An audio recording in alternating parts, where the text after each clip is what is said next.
Halo, Shalom Bang Edis, gimana kabarnya? Shalom baik. Ini Anda Shalom tapi kok Kiai ini gimana Anda ini? Biasa itu nama sarkas itu Bang Edis.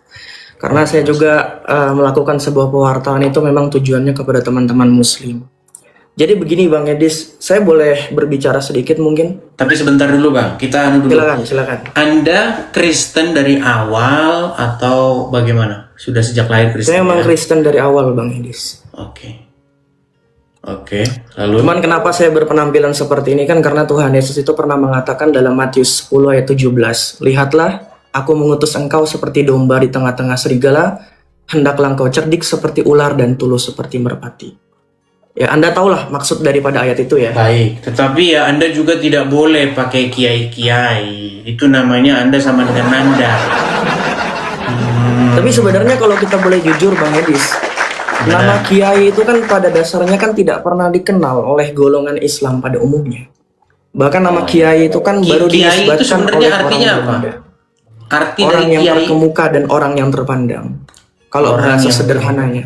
bahasa aslinya adalah orang yang terkemuka dan terpandang ya. Oke, itu pengertian kiai begitu ya. Betul. Oke, baik. Bang Edis, ini kan ada temanya nih, Tuhan Yesus apa Tuhan Yesus. Ini kan jadi polemik ya selama ini ya. Ya, Jadi silakan. bisakah Bang Edis mengizinkan saya untuk bertanya beberapa hal berkaitan tentang Yesus yang ini bisa memberikan konfirmasi kepada teman-teman Kristen yang masih bertanya. Silakan.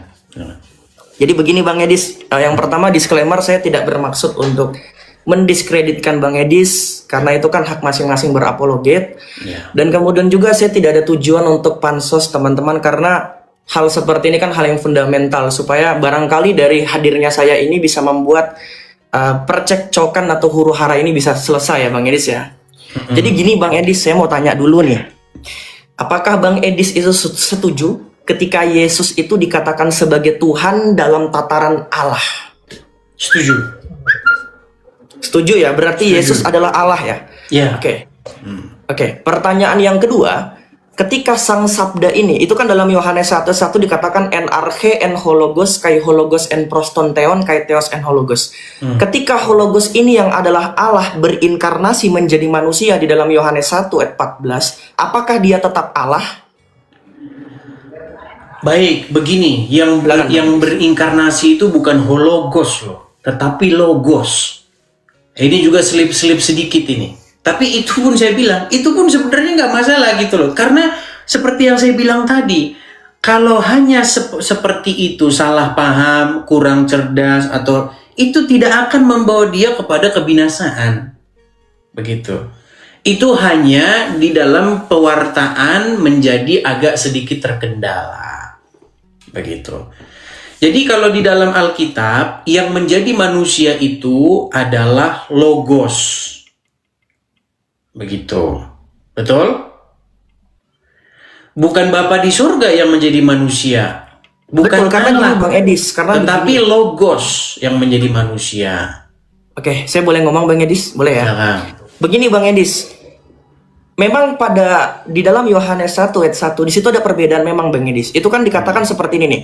En arche en hologos, pada mulanya adalah firman, kai hologos en proston theon. Dia tidak menggunakan kata theos di situ, tetapi kata theon. Kata theon itu kan adalah kata yang dimaksudkan kepada pribadi Bapa, di mana sang logos ini itu bersama-sama dengan theon, bersama-sama dengan Allah Bapa. Nah, kai theos en hologos. Nah, sang sabda ini memiliki hakikat yang sama dengan Bapa sebagai Allah yang satu. Sampai sini sepakat dulu nggak? Sepakat, sangat sepakat di situ. Oke, ketika hologos tadi yang adalah Allah, dia berinkarnasi menjadi manusia, apakah Yesus ini yang dalam keadaan sebagai manusia tetaplah Allah yang memiliki kalau dalam bahasa Yunaninya ausia atau hakikat yang sama seperti Bapa? Karena ini menjadi polemik Bang Edis. Begitu. Pertanyaan saya seperti itu tuh. Ketika hologos tadi, karena begini Bang Edis. Tadi kan Bang Edis mengatakan di dalam Yohanes 1 ayat 14 bukan hologos yang menjadi manusia. Bang Edis sepertinya kurang teliti membaca original teks. Coba Bang Edis perhatikan di dalam Yohanes 1 ayat 14. Sorry tadi saya ada angkat telepon. Gimana coba ulangin? Tadi saya Ulangin angkat boleh telepon. ya? Oke. Ini hemat saya Bang Edis yang Bang Edis tadi jelaskan. Bang Edis tadi mengatakan bahwa memang benar hologos di dalam Yohanes 1 ayat 1, tetapi ketika dalam Yohanes 1 ayat 14, di situ bukan hologos lagi, tetapi logos. Benar demikian? Iya. Nah, Bang Edis ada kekeliruan di situ. Kalau kita lihat dalam original teks, saya tunjukkan Bang Edis. Di sini tetap hologos Bang Edis. Ya, perhatikan Bang Edis. Sini ya. Ini kan Bible Hub ya. Kai hologos, dia tetap konsisten menggunakan kata hologos di sini. Kai hologos sark egeneto. Maksud tadi saya bilang hologos apa hoteos tadi saya bilang? Tadi Bang Edis bilang hologos. Oh iya, salah berarti ya. Oke, baik. Salah, Saya koreksi. Tadi Thank you. saya ngomong hologos apa hoteos tadi yang saya bilang? Tadi Bang Edis bilang tadi hologos itu tidak lagi menjadi hologos ketika dia menjadi manusia tadi dalam Yohanes 1:14. Tetap logos tadi, makanya tadi saya kritisi. Oh iya, maksud saya begini, yang menjadi manusia itu bukan theos, tetapi logos. Yang theon tadi, betul? Boleh saya kritisi sedikit lagi? Oke, silakan. Boleh. Jadi gini Bang Edis, memang di situ tuh ada kata yang terlihat sama. Tapi sebenarnya kalau kita pelajari secara gramatikal bahasa Yunani itu ada perbedaan Bang Edis. Jadi yang menjadi manusia itu bukan bermaksud kepada pribadi Bapa. Tadi kan menggunakan kata theon di situ. En hologos, kai hologos, en proston theon. Dia menggunakan kata theon. Saya kan selalu mendengarkan tuh apa yang disampaikan Bang Edis. Kalau orang Kristen ingin mengerti iman kekristenan harus kembali kepada bahasa aslinya. Begitu loh kan? Betul. Nah, ini kita sedang belajar tentang gramatikal bahasa Yunani. Jadi kata theon itu dimaksudkan kepada sang Bapa. Nah, kemudian hologos ini itu ditekankan sebagai theos yang memiliki hakikat yang sama dengan Bapa sebagai yang disembah. Nah, kai theos en hologos tadi, Bang Edis, yang adalah Allah ini, itu menjadi manusia. Jadi Nah, pertanyaan sih begini Bang Edis. Oke, Kita sudah sepaham ya Bang Edis ya, sudah sepaham ya. Bahwa bukan sang Bapa yang jadi manusia tetapi hologos yang sehakikat dengan Bapa, oke ya? Nah, begini Bang Edis. Ketika hologos tadi yang adalah Allah atau theos yang berbeda pribadi dengan Bapa menjadi manusia, apakah dia tetap Allah atau ternyata dia bukan Allah lagi, begitu? Tetap Allah dong. Tetap Allah ya. Oke, clear. Ini clear teman-teman. Saya rasa semoga dari live ini teman-teman bisa melihat ya apa yang disampaikan sama Bang Edis tadi. Tetap Allah, tetap konsisten. Lalu pertanyaan kedua Bang Edis. Ketika hologos tadi menjadi manusia dan diam di antara kita, Yohanes 3 ayat 16, apakah kualitas ilahinya atau secara ontologi ini maksudnya keberadaannya yang sehakikat dengan Bapa itu, kualitas ilahinya menjadi rendah daripada Bapa? Oh enggak. Atau ternyata sama saja? Sama saja dong. Sama saja. Oke, berarti saya gini Bang Edis. Saya tuh mendengarkan satu video Bang Edis yang mengatakan seperti ini nih, bahwa Yesus itu lebih rendah daripada Bapa, jadi ada seperti hierarki. Nah, saya mau konfirmasi.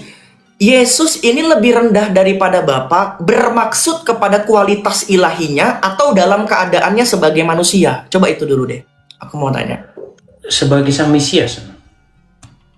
Oke, berarti dalam keadaannya sebagai manusia ya. Oke, pertanyaan yang keempat nih Bang Edis, ini terakhir nih. Sekarang begini. Ketika sang Sabda ini menjadi manusia, kan dia Mesias ya. Yang dijanjikan di dalam Kejadian 3:15 ya, proto evangelion kan. Nah, sekarang begini Bang Edis. Ketika Yesus itu dalam keadaan sebagai Mesias, apakah dia YHWH itu sendiri?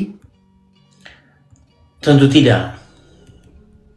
Tentu tidak. Saya boleh sedikit membantah? Boleh, nggak apa-apa. Boleh.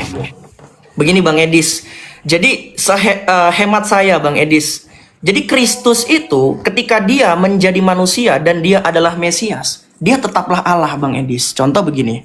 Saya bukakan di dalam kitab suci Bang Edis ya, izin ya. Saya tidak bilang dia bukan Allah ketika dia sang Mesias. Apakah dia YHWH itu sendiri? Sang Mesias. Betul, sang Mesias itu yang pada dirinya ada keilahiannya, apakah dia YHWH itu sendiri? Itu pertanyaannya.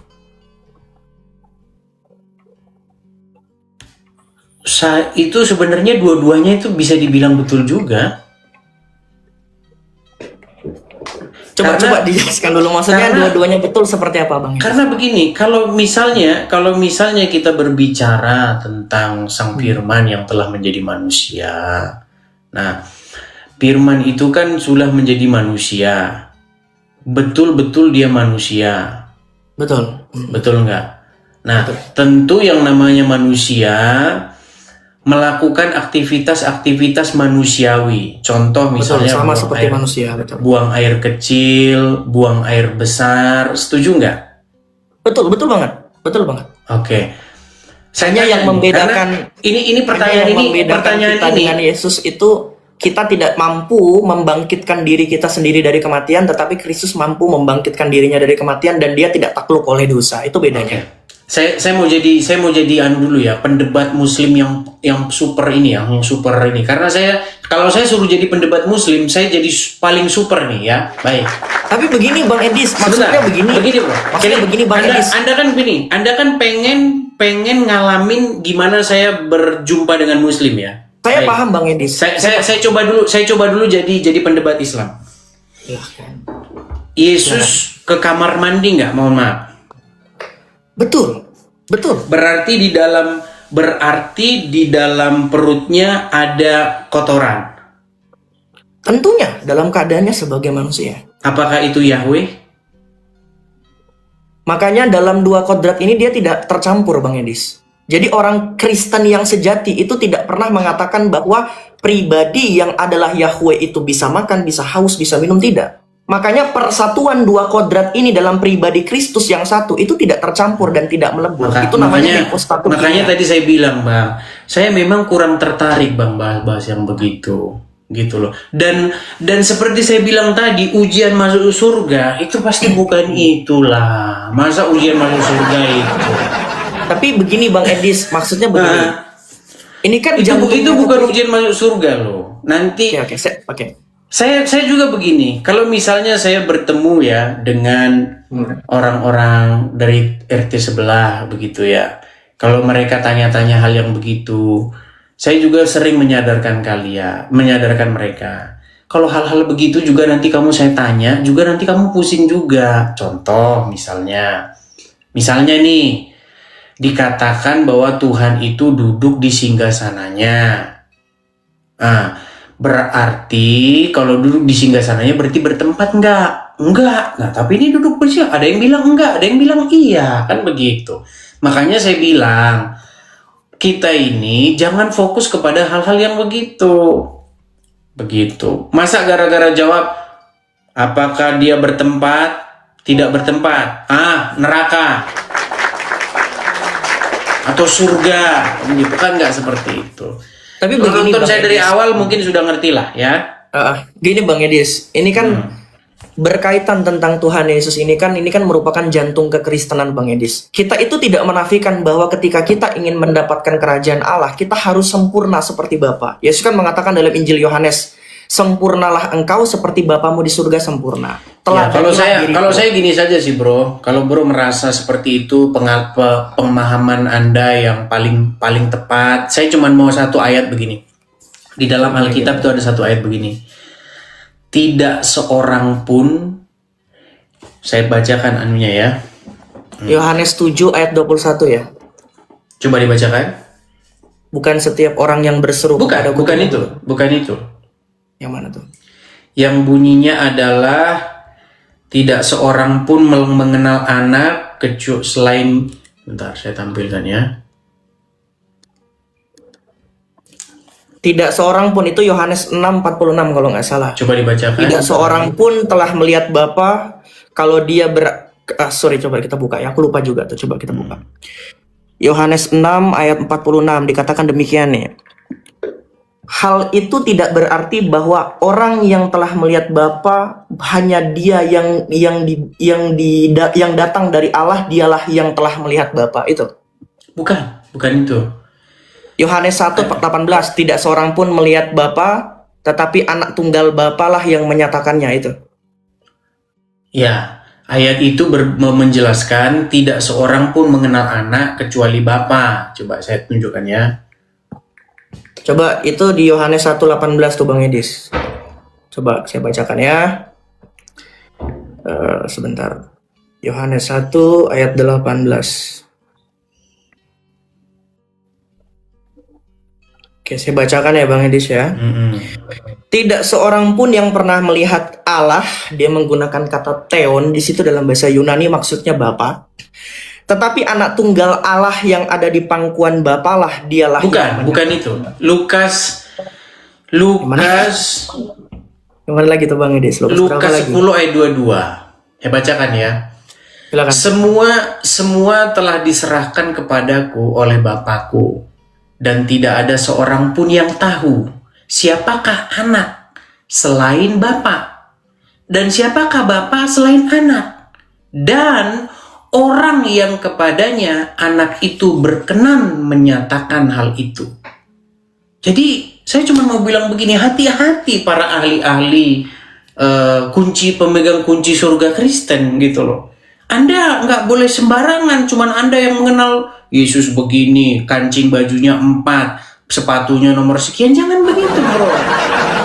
Jangan. Ya. Kita nggak boleh menghakimi. Kalau ada orang berpandangan seperti itu, nggak apa-apa. Itu bukan hal-hal yang esensial kok. Ini loh, udah jelas kan? Lukas pasal yang ke-10 ayat 22. Coba bro baca.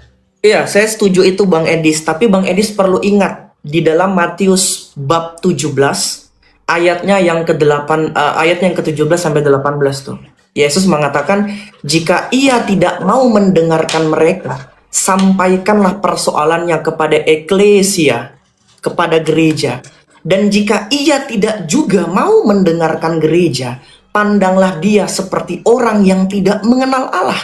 Aku berkata kepadamu, apa yang kau ikat di bumi akan terikat di surga, dan apa yang kau lepas di bumi akan terlepas di surga. Baik, Yesus itu memberikan otoritas pengajarannya itu kepada gerejanya, maksudnya bukan bangunan ya, tetapi persekutuan orang-orang yang percaya yang telah mendengarkan ajarannya. Betul. Tapi itu untuk hal-hal yang jelas-jelas bro. Karena kalau kita nanti mengatakan serahkanlah itu kepada gereja, gereja mana? Karena gereja Katolik sama gereja Protestan ada hal-hal yang berbeda, ada ributnya.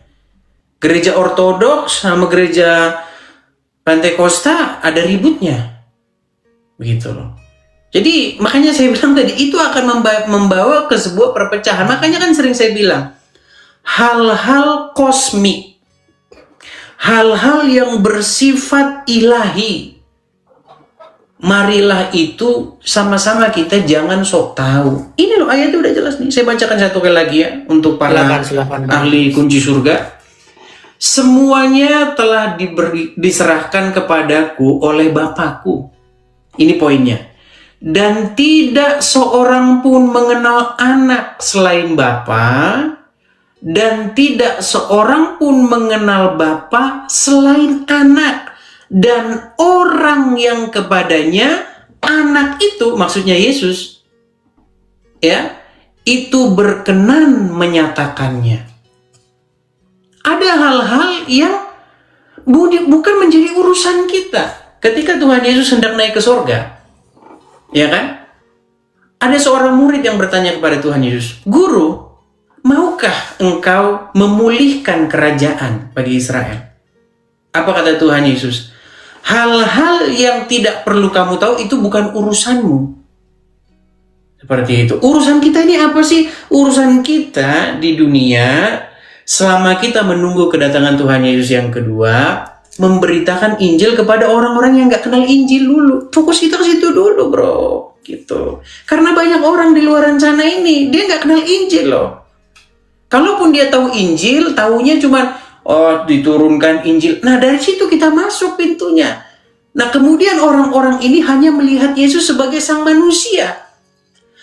Tidak salah bro, melihat Yesus sebagai manusia itu nggak salah. Gitu loh. Melihat Yesus sebagai nabi itu nggak salah. Karena harus dimulai dari situ. Begitu. Boleh saya ngomong Bang Edis? Silakan. Boleh ya.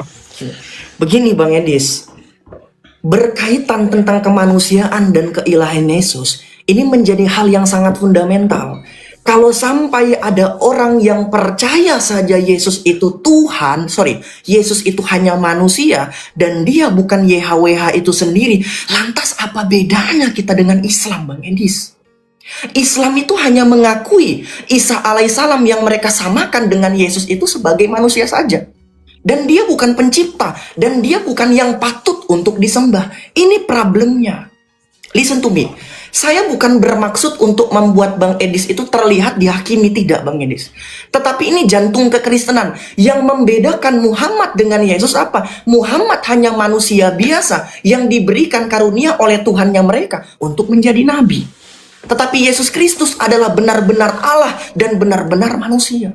Kalau sampai ada orang Kristen yang hanya mentitik beratkan Yesus pada manusianya saja, sampai dia lupa bahwa Yesus adalah Allah. Ini yang kacau Bang Edis.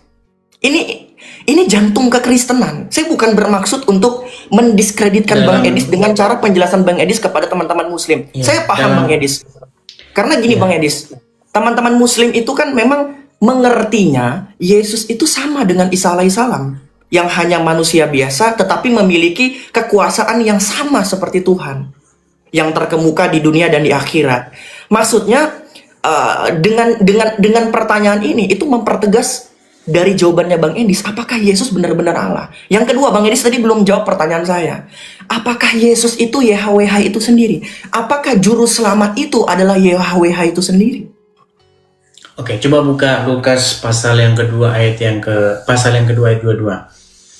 Oke, kita buka ya. Saya bacakan. Dan genaplah waktu pentahiran menurut hukum Musa. Mereka membawa dia, Yesus, ke Yerusalem untuk menyerahkannya kepada Tuhan. Oke, kata Tuhan di situ yang Yesus diserahkan kepadanya itu Yahweh bukan? Yahweh itu Sang Bapa. Berarti Yahweh ya? Betul. Yesus itu diserahkan kepada Sang Bapa dan Sang Bapa itu memiliki substansi sebagai Yahweh. Nah, Bang Edis belum menjawab pertanyaan saya nih. Yesus ini yang adalah juru selamat Yahweh itu sendiri atau tidak? Berarti kalau Yesus adalah Yahweh, berarti Yesus berdoa kepada dirinya sendiri. No, Yahweh itu bukan nama pribadi Bang Edis. Yahweh itu adalah sebutan kepada substansi daripada Allahnya Israel. Gini Bang Edis, saya kasih penjelasan sedikit. Kalau hal-hal seperti Bang itu sebenarnya kalau hal-hal seperti itu kan seperti saya bilang tadi, Bro.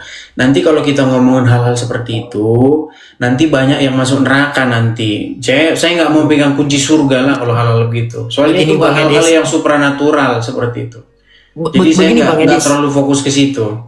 Saya coba tanya Bang Edis dulu deh. Bang Edis belum menjawab pertanyaan saya. Tadi sudah saya jawab loh. Juru selamat itu YHWH itu sendiri atau tidak? Itu pertanyaan. Iya dong. Juru selamat berarti Yesus adalah YHWH itu sendiri ya?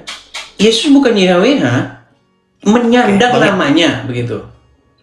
Oke, sekarang gini Bang Edis. Karena ketika kita berbicara tentang Tuhan Yesus, maka kita berbicara tentang Yesus yang lahir menjadi manusia daging. Nah, ketika kita berbicara tentang Yesus sang anak manusia, tentu dia berbeda dengan Bapa di sorga. Tapi ngomong-ngomong kita bisa lanjut lagi berikutnya lah ya. Karena ini saya harus biasa ini jemput dulu ya. Oke lah Bang Edis. Kapan-kapan lagi kita lanjut Bang Edis, saya merasa bahwa pertanyaan saya ini belum clear Bang Edis. Tapi kalau memang Bang Edis punya urusan yang lain, it's okay, no problem. Nanti kita bisa ketemu lagi untuk menuntaskan pertanyaan ini. Iya, kalau hal-hal seperti itu nanti terus terang aja, nanti itu jadinya debat-debat hal-hal yang kosmik yang kita sendiri nggak ngerti begitu. Fokus saya seperti saya bilang tadi, kita lebih fokus saja menjadi pelaku firman begitu, bukan orang yang mengerti firman. Mengerti firman dengan pelaku firman itu beda begitu. Jadi berhentilah kita ini fokus kepada yang tadi itu ya. Apakah bajunya begini, terus sepatunya begini. Jangan fokus itu. Fokus kita adalah apakah kita sudah menyadarkan tetangga-tetangga sebelah untuk menjadi pengikut Tuhan Yesus. Dan perintah Tuhan Yesus itu bukan suruh ngitung, kalian harus tahu kancing baju saya ada berapa, nomor sepatu saya berapa, begitu. Tapi perintah Tuhan Yesus adalah supaya apa? Supaya kita melakukan kehendak Bapa di surga. Seperti itu. Oke. Saya closing statement ya Bang Edis ya. Begini teman-teman. Pertanggungjawaban iman itu harus dibangun dengan kerendahan hati dan kejujuran. Jangan sampai kita memperkenalkan Yesus sebagai manusia, Bang Edis, dan untuk saya juga. Tapi kita itu mendistorsi keilahiannya. Oh, saya nggak pernah mendistorsi keilahiannya. Saya nggak pernah. Syukur kepada Allah. Jangan salah paham begitu. Saya Syukur kepada itu Allah kalau begitu. begini, kalau kita menjelaskan Yesus sang ilahi, itu nanti berbeda-beda. Karena apa? Karena kita tidak mengerti hal-hal yang ilahi. Begitu. No, Bang Edis. kita menjelaskan Tuhan Yesus yang manusia, lalu kita lakukan perintah-perintahnya. Tuhan Yesus ngajarin ini, jangan kamu bersaksi dusta, jangan kamu begini, jangan kamu begitu, harus kamu begini, kasihilah sesama manusia seperti dirimu sendiri, dan seterusnya dan seterusnya. Fokus kita ke situ. Terus kita mengajarkan bahwa kita sudah ditebus dengan darah yang mahal. Jadi yang kita lakukan sekarang itu adalah hidup di dalam persekutuan dengan Roh Kudus. Nah, Gitu. tapi begini Bang Edis. Urusan- Tadi kan Bang Edis. Urusan nanti hal-hal yang kosmik seperti itu, apalagi hal-hal yang sifatnya metafisik, hal-hal yang sifatnya ilahi, nanti kalau salah-salah selip-selip nanti masuk neraka lagi gitu. Nah, tapi begini Bang Edis, tadi kan Bang Edis itu membawa sebuah ayat yang sangat menarik sekali ya, dalam Matius bab 22 ayat 37 sampai 38, kasihilah sesamamu manusia. Itu hukum yang kedua Bang Edis. Hukum yang pertama apa? Kasihilah Allahmu. Bagaimana cara mengasihi Allah? Kita harus Dengan melakukan perintah-perintahnya. Bagaimana cara mengasihi? Begini, tadi kan sudah saya bilang, kalau kita pegawai di sebuah perusahaan, bagaimana cara kita mengasihi bos kita? Kita lakukan yang disuruh. Kalau kerjaanmu adalah nutup pintu jam 7, nutup pintu jam 5. Itu fokusnya. Kalau mengasihi bos, kita lakuin pekerjaannya. Bukan kita harus tahu, oh kancing bajunya ini 3. Kalau 4 masuk neraka, nanti kamu masuk neraka kamu kalau kancing 4. Terus nomor sepatunya ini jangan salah, ini 3,5 ini. Kalau 4 masuk neraka kamu. Bukan Tapi begini begitu. Bang Edis. Yakobus 2 ayat 19 Bang Edis. Kau percaya Allah itu satu, itu baik. Tetapi setan-setan pun percaya dan dia gemetar. Yang membedakan kita dengan setan apa? Setan itu hanya tahu Tuhan itu satu, tetapi tidak mengenal kebagaimanaan Tuhan yang satu. Orang Kristen itu menyembah Allah yang satu dan mengenal kebagaimanaan Allah yang satu. Bagaimanakah orang Kristen bisa mengenal pribadi Allah? Melalui pernyataan Allah kepada manusia dari putranya. Dan kemudian dia memberikan mandat tapi kepada nanti nggak selesai karena saya harus jemput. Oke Bang Edis, ya. tadi ada satu pertanyaan, saya harap nanti di live berikutnya saya bisa bertanya kembali. Boleh. Pertanyaan Teman-teman. tentang apakah juru selamat tadi Yesus Kristus adalah YHWH itu sendiri. Itu nantilah Bang Edis, nggak apa-apa. Thank you Bang Edis ya. Mohon maaf Saya turunkan. kalau ada perkataan saya yang tidak baik. Ya, nggak masalah. Itu obrolan, jangan kasih. kita hanya ngobrol saja kok, nggak apa-apa gitu loh. Ya, Yang thank penting you, Bang Edis. tidak saling gara-gara salah jawab, nanti salah selip jawab nanti masuk neraka. Nggak saya orangnya nggak seperti itu. Kalau Anda Oke, Bang Edis. Anda punya pikiran salah jawab masuk neraka, kalau saya nggak punya pikiran seperti itu. Seperti Oke. itu. Yang paling Bang penting Edis, itu saya adalah selalu- mengasihi Tuhan dan melakukan perintahnya, bukan mengetahui Tuhan itu gimana dan kancing bajunya berapa. Oke ya, begitu ya. Oke, Bang Edis Saya sehat turunkan. selalu ya. Tuhan selalu berkati. Tuhan berkati setiap juga. pelayanannya. Shalom. Amin. Salam ya Shalom. teman-teman semua. Shalom. Saya turunkan ya. Teman-teman sekalian, berhubung saya mau jemput biasa ya. Kita jemput sendal pink dulu. Selamat pagi menjelang siang Bang Idan. Halo Dis, Ya, silakan Bang Idan nyalakan kamera Bang. gimana caranya Dis? Oke, saya kirimkan permintaan dari sini ya Bang ya. Apa kabar Bang Idan? Baik Dis, baik. Baik. Baik, apa kabar? Baik juga Bang Idan. Ya, gimana? Makin seru ya. Mm-mm. Jadi saya melihat memang itulah kalau kita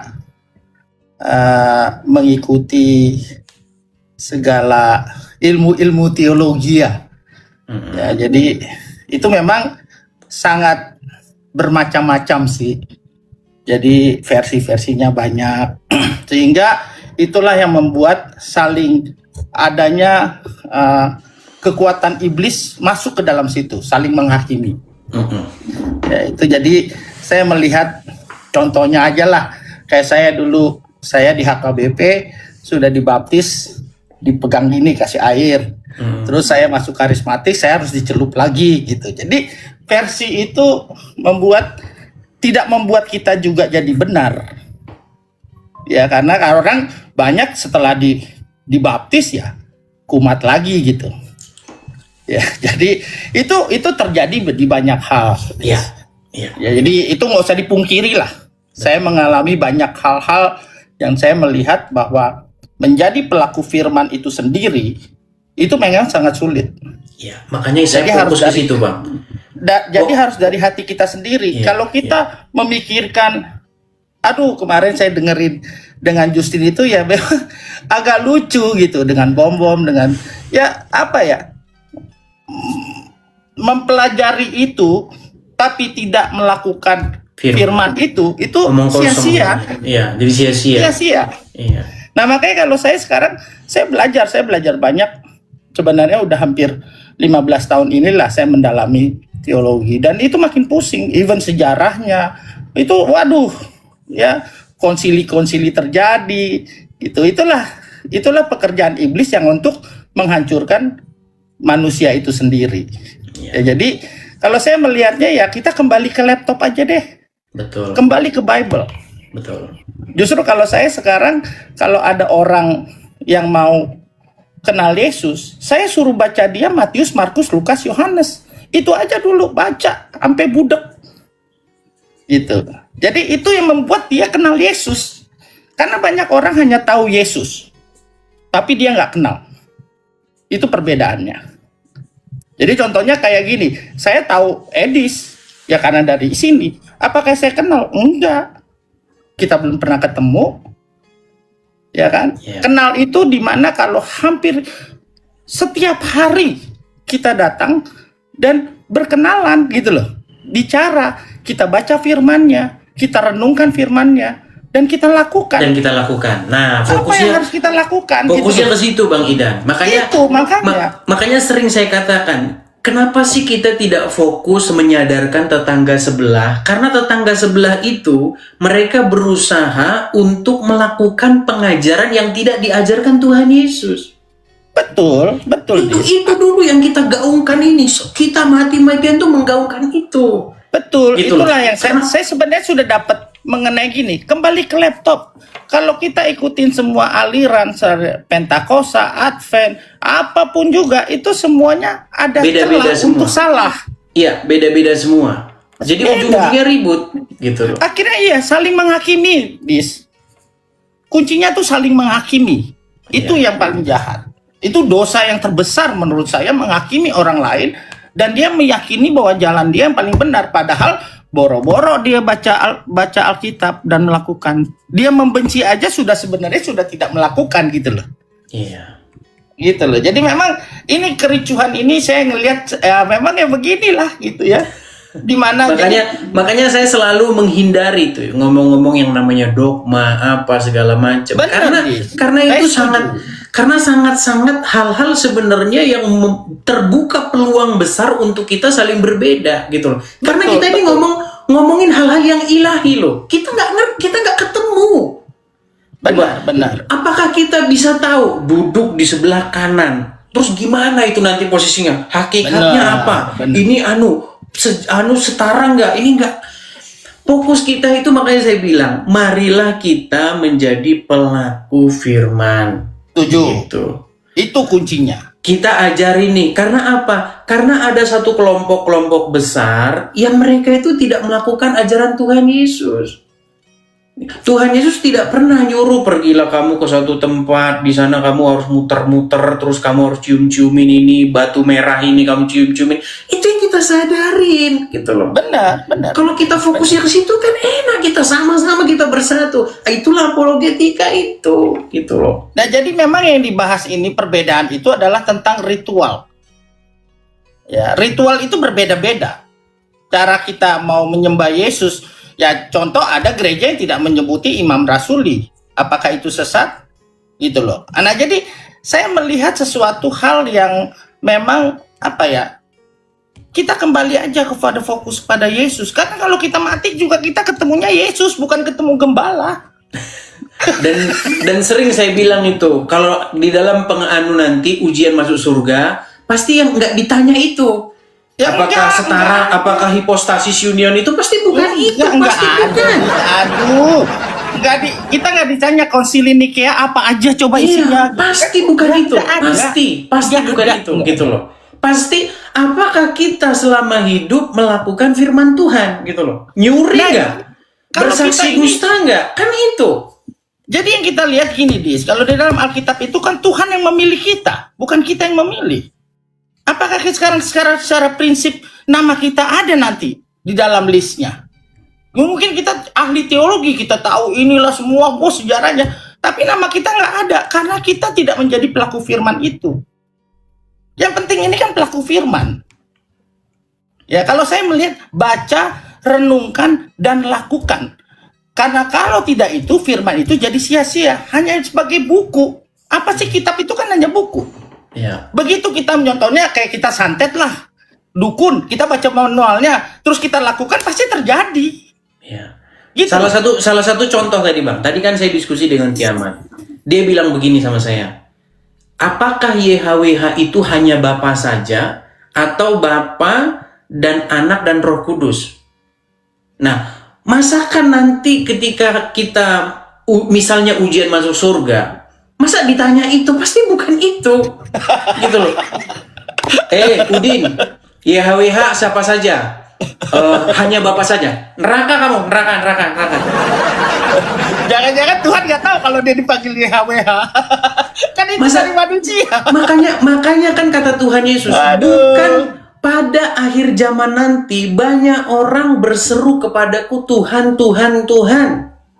Bahkan melakukan mujizat dan lain sebagainya. Tetapi apa kata Tuhan Yesus? Enyahlah kamu para pembuat kejahatan. Karena bukan orang yang berseru kepadaku Tuhan, Tuhan. Bukan Betul. orang yang tahu. Ya HWH itu adalah begini. Hipostasis union itu begini. Terus bukan itu. Percayalah kalau kita ngomong itu, berdebat kita beda-beda. Gitu loh. Beda lah. Semua itu kan gini ya. Kalau saya selalu bilang gini, kalau kamu misalkan kayak ada teman saya yang udah mau mengenal lah Yesus, dia mau mulai tahu Yesus itu. Saya jadi bilang baca aja Matius. Kalau kamu tidak ngerti tanya saya. Kalau enggak, kamu belajar cari sendiri. Bahkan nanti Tuhan Yesus yang datang sendiri ke kamu mengartikan itu. Gitu loh. Kita kan dapat hikmat. Kalau kita intim dengan Roh Kudus, sudah pasti roh kita itu melekat. Dan kita disaksi pengertian.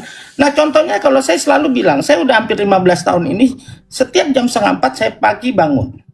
Saya intim dengan Tuhan. Bukannya saya itulah yang saya lakukan. Saya nggak mau ibadah orang lain lihat saya. Even istri saya tidak lihat saya. Even anak-anak saya tidak lihat saya. Saya masuk pintu, kunci, dan berdoa. Itu saya lakukan firman itu. Dan hikmat itu datang sendiri. Gitu. Jadi apakah kita melakukan itu?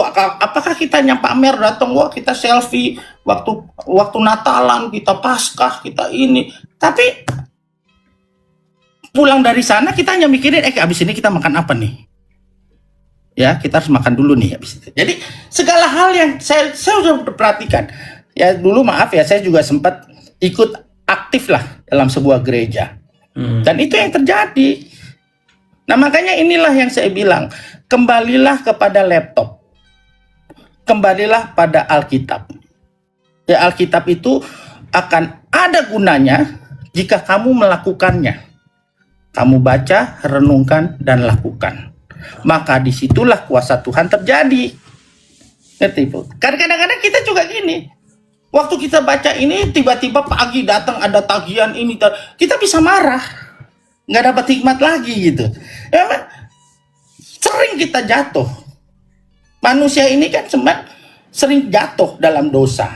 Ya kita nggak usah pungkiri. Banyak yang mungkin aktif di mana-mana tapi melakukan dosa-dosa juga gitu. Yang secara sembunyi sehingga menjadi seorang yang namanya munafik. Nah jadi makanya ginilah. Biarlah orang menilai kamu dari apa yang kamu lakukan. Bukan apa yang dari kamu katakan. Karena pelaku firman itu akan terlihat jika kamu memang melakukannya. Kamu baca dan renungkan.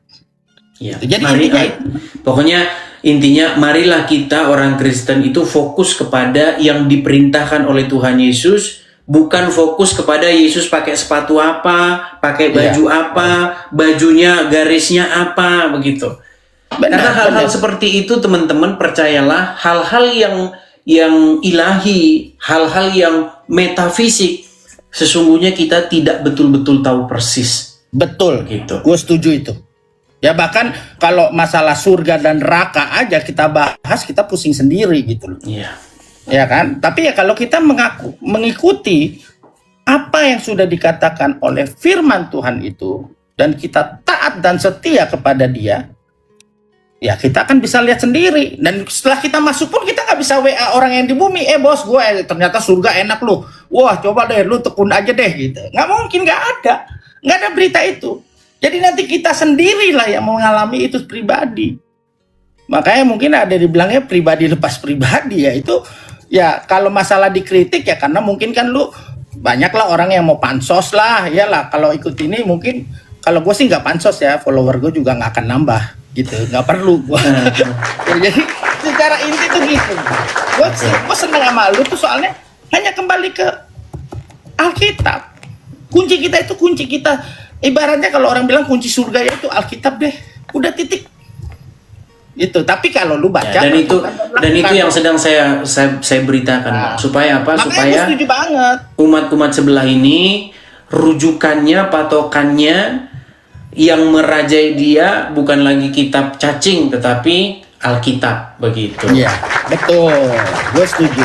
Jadi kalau mungkin ya kalau mau mulai ya kenal Yesus dulu lah gitu. Karena kalau kita mulai, maaf ya, mungkin cara saya berbeda. Kalau kita mulai kenalin Kejadian, Keluaran, Ulangan sampai Maliaki, dia akan pusing duluan. gitu. Iya, Pusing duluan. Tapi kalau dia mulai kenal Yesus dulu, sehingga Roh Kudus itu datang kepada dia.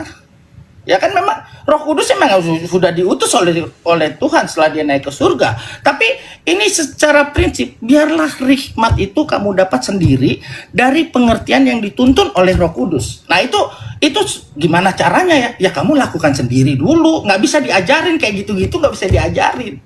Amin. Gitu loh. Contohnya nggak bisa kamu ajarin orang lari, ya lari aja gitu loh. Ya kamu lakukan sendiri. Baik, nah, Jadi, oke, kita beri kesempatan. Kita beri kesempatan dulu thank kepada you yang banget lain. ya. Thank you udah Sama-sama, Bang dinaikin. Idan. Ya, semangat terus ya, Dis. Jangan gentar gini. Kalau kamu benar, jangan takut disalahkan. Amin. Tapi yang Terima paling kasih, penting, Bang Idan. kalau kamu salah, jangan kamu dibenarkan. Baik. Ya, jadi terima kasih, Bang intinya Idan. itu aja, Dis. So Baik. proud of you, Dis. Ya, Jesus bless you, Jesus lead you. Apa yang kamu katakan semua adalah apa yang dikatakan oleh Tuhan. Ya. Amin. God bless you. God bless you too. Bye. Ya, begitu ya teman-teman ya. Jadi apa yang saya lakukan, mungkin teman-teman ketika melihat saya itu memang di sini kok hanya memberitakan Yesus sebagai manusia ya. Kenapa Yesus tidak memberitakan Yesus sebagai Allah ya? Berarti di sini saksi Yehova ini. Teman-teman, kan sudah saya bilang, saya ini ngomong sama suatu umat yang melihat Yesus hanya sebagai manusia. Maka saya harus masuk dari pintunya itu. Pintunya itu saya masuk dari situ. Iya, betul. Begitu. Nah, mari kita buat gerakan supaya orang-orang ini, umat-umat pengikut orang mati dalam kubur ini menerima Yesus yang manusia itu. Karena apa? Biar kalian tahu, itu hanya mulutnya saja mengatakan Yesus manusia, tapi mereka tidak mengikuti. Gitu loh. Mereka hanya mati-matian debat, Yesus pokoknya manusia, Yesus manusia. Tapi mereka nggak mengikuti itu. Mereka masih mengikuti manusia yang dalam kuburan. Gitu loh ya. Kita berangkat dari pintu masuknya dia, pelan-pelan. Ketika dia menerima Yesus sang manusia, anak manusia. Ketika dia menerima Yesus sebagai sang nabi. Ketika dia menerima Yesus sebagai rasul, imam besar. Nanti kalau sudah diterima, pasti nanti akan dia punya hikmat dari Roh Kudus. Dan itu urusan Roh Kudus begitu loh. Urusan kita itu apa? Menerima Yesus, lalu menjalankan perintahnya, melakukan apa yang diperintahkan, mengasihi sesama, bla bla bla bla bla. Sudah. Urusan pengenalan yang lebih dalam nanti biar Roh Kudus yang berbicara dan pendalamannya terhadap Alkitab. Kita kan harus berangkat dari situ. Nah, cara saya itu jangan disalah-salahin. Anda juga punya cara yang lain, silahkan pakai gitu loh. Pakai cara Anda. Anda mau mengenalkan Yesus adalah Sang Allah. Pakai cara itu. Tidak pernah saya salah-salahkan. Begitu loh. Kita punya cara yang lain, kawan. Ya, beda cara kita. Mungkin Anda baru berapa tahun. Begitu loh. Saya masalahnya sudah lama. Saya tuh udah sampai ke pintu, udah ke pintu saya sudah. Begitu loh. Puji Tuhan sekarang ada TikTok. Kalau zaman dulu wah nggak bisa. Makasih Bang Idan, makasih. Zaman dulu nggak bisa, teman-teman. Zaman dulu sampai istrinya banting pintu. Datang. Ya kan? Saya ketemunya di parkiran. Saya lihat dia kan, berjanggut. Ya kan? Pakai baju koko. Ngobrol. Islam, Pak? Iya. Dilihat kan? Saya Kristen, Pak. Semula saya pancing-pancing diskusi lintas agama. Main nanti ke rumah saya katanya. Oh siap. Berdebat saya di rumahnya, dibanting, akhirnya berdebat berapa jam begitu. Istrinya banting pintu juga. Kode-kode nyuruh pulang. Iya. Biar kalian tahu. Kode-kode maksudnya biar suaminya itu jangan berdebat lagi dengan saya. Zaman sekarang puji Tuhan ada TikTok. Nggak ada lagi yang banting-banting pintu kan? Seperti itu teman-teman. Jadi dulu metode saya begitu. Dulu metode saya itu adalah mengajarkan dari atas begitu. Nggak nyambung kebanyakan. Kurang efektif. Pengalaman saya loh, tentu pengalaman Anda beda. Mungkin Anda kebetulan, Anda kalau menjelaskannya dari atas, mungkin dia nangkap. Oh berarti bagus, berarti beda orang-orang yang kita temui. Sampel masyarakatnya mungkin beda. Gitu loh. Jadi supaya kita itu saling mengerti satu sama lain ya teman-teman ya. Oke teman-teman.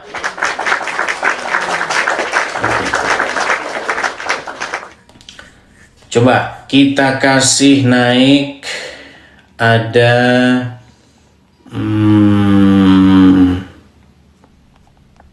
sebentar ya. Kiai Jackson. Kiai